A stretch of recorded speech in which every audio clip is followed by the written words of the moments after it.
थोड़ा सा इस बारे में बताइए कि जो भी डिमोनेटाइजेशन हुआ था, डिमोनेटाइजेशन बहुत कंट्रोवर्शियल टॉपिक रहा। बिल्कुल बिल्कुल। मोदी गवर्नमेंट पे या हमारे प्रधानमंत्री श्री नरेंद्र मोदी जी पे बहुत बार उस पर बोला भी गया कि ये गलत है। तो ये 1500 की जो नोट बंद करना था, वो उसका क्या पर्पस था? और दूसरा जो अभी 2000 के नोट बंद किए, अभी 2000 रिसेंटली नोट बंद कर दी, इसका क्या बेनिफिट, इसका क्या गया? और इसके साथ साथ एक और चीज़ है कि जो एक कंट्रोवर्शियल टॉपिक बनाया जाता है कि 1500 की नोट टेरर फंडिंग को या ब्लैक मनी को अवॉइड करने के लिए बंद किया गया। क्या ये ऐसा हुआ? देखिए क्या होता है, जब हमारा पहला वाला डिमोनेटाइजेशन किया गया 8 नवंबर वाले दिन, वो वाकई में एक डिमोनेटाइजेशन था। यानी कि वो जो करेंसी फ्लो थी हमारी पूरे सिस्टम के अंदर, तो उससे पूरी करेंसी को हटाना था और नए नोट्स का इंट्रोडक्शन था, उसको हम डिमोनेटाइजेशन कहेंगे। ये जो सेकंड राउंड में करा गया है, जो अभी 2000 रुपये वाला करा गया, उसमें क्या गवर्नमेंट ने करा है, उसमें रिजर्व बैंक का डायरेक्ट इन्वॉल्वमेंट। उसने बोला कि जितनी भी करेंसी हमारी मार्केट में फ़्लो हो रही है, हम नोट्स एक्सचेंज करना चाहते हैं, या कि हम नोट बंद करना चाहते हैं 2000 के। तो जितने भी मार्केट में दबी हुई करेंसी थी, उसको उन्होंने वापस ले लिया। ऐसा कहीं पे भी नहीं कि आप वो करेंसी चला नहीं सकते। 2016 वाले में क्या हुआ था, वो करेंसी का यूज़ बंद हो गया था उसी दिन से।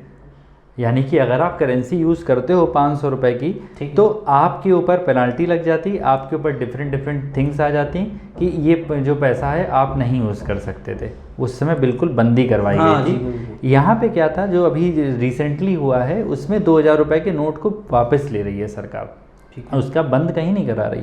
आप बैंक में जाके अपना पूरा पैसा जमा कर सकते हैं। अगर आप इस समय ट्रेड भी करेंगे 2000 रुपये से, तो कोई भी वेंडर आपको लेने से मना नहीं कर सकता, क्योंकि वो आज की डेट में लीगल टेंडर है। अगर आज की डेट में आप मुझे 2000 रुपये लेंगे, तो मैं रखूँगा 2000 रुपये, भले चाहे मैं अपनी बैंक में जमा कराऊँ, कैसे भी मैं सेटलमेंट करूँ, वो पैसा गवर्नमेंट को वापस चाहिए। वो कह रहे हैं कि हमारी जो करेंसी की पॉलिसी होती है, एक समय के बाद हमारे नोट्स पुराने हो जाते हैं, हमें उसको प्रिंट करने में ज़्यादा खर्चा आ रहा होता, तो उन्होंने करेंसी अपनी वापस ले ली।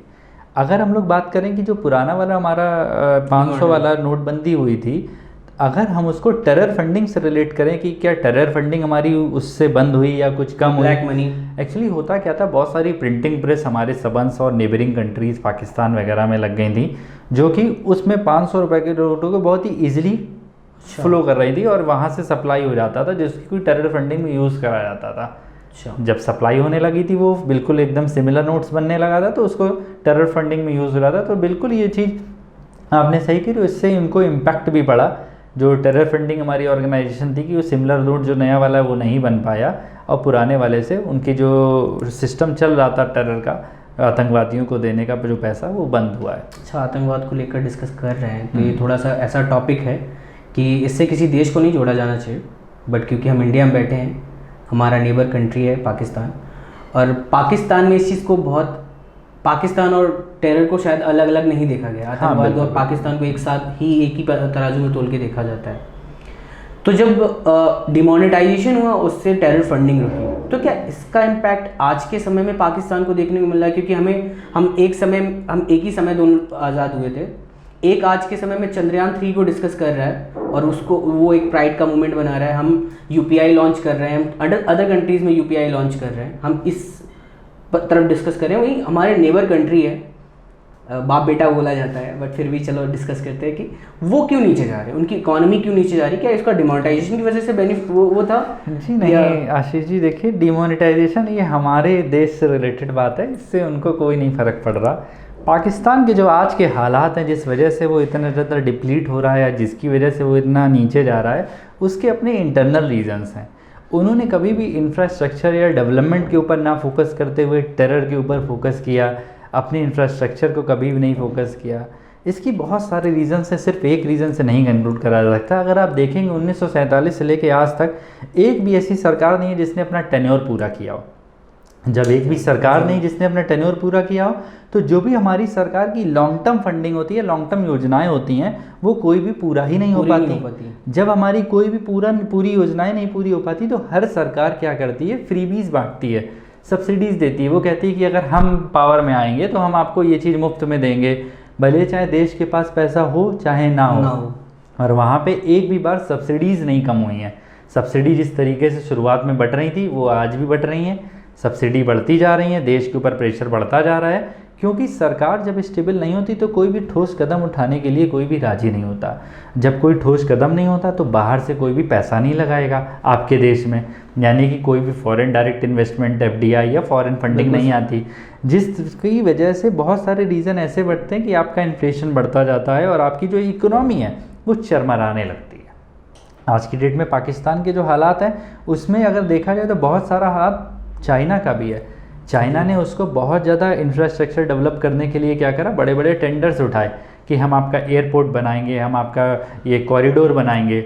बट उन कॉरिडोर और एयरपोर्ट बनाने में क्या हुआ, बहुत सारा धांधली हुई, बहुत सारा करप्शन हुआ। वहाँ के जो मिनिस्टर्स रहे उन्होंने अपनी अपनी जेबें भरी।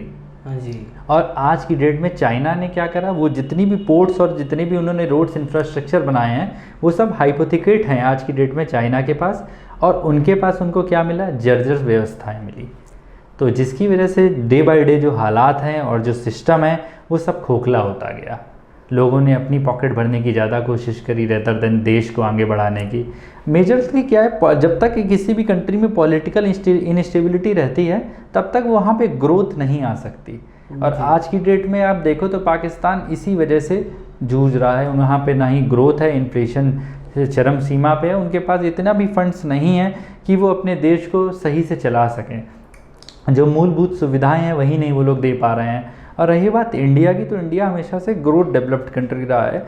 शुरुआत से यहाँ पे ग्रोथ पे ज़्यादा फोकस हुआ रेदर देन कि हमें टेरर पे फोकस करना है। ऑल्दो हमने अपना डिफेंस मजबूत किया। आज की डेट में अगर देखें तो हमारा जो बजट का 8% पैसा है वो हमारे डिफेंस को जाता है। हमने अपना डिफेंस मजबूत किया, बट उसके साथ हम लोगों ने बाकी जो दूसरी सुविधाएं हैं, जो हमारी ज़रूरी चीज़ें हैं, प्लस जो भारत को कैसे आगे बढ़ाया जाए, टेक्नोलॉजी से रिलेटेड हो गया, UPI से रिलेटेड हो गया या चंद्रयान से रिलेटेड हो गया, हमने हर जगह अपना फोकस किया और हर जगह हाथ फैलाया और हर जगह अपना झंडा गाड़ा है।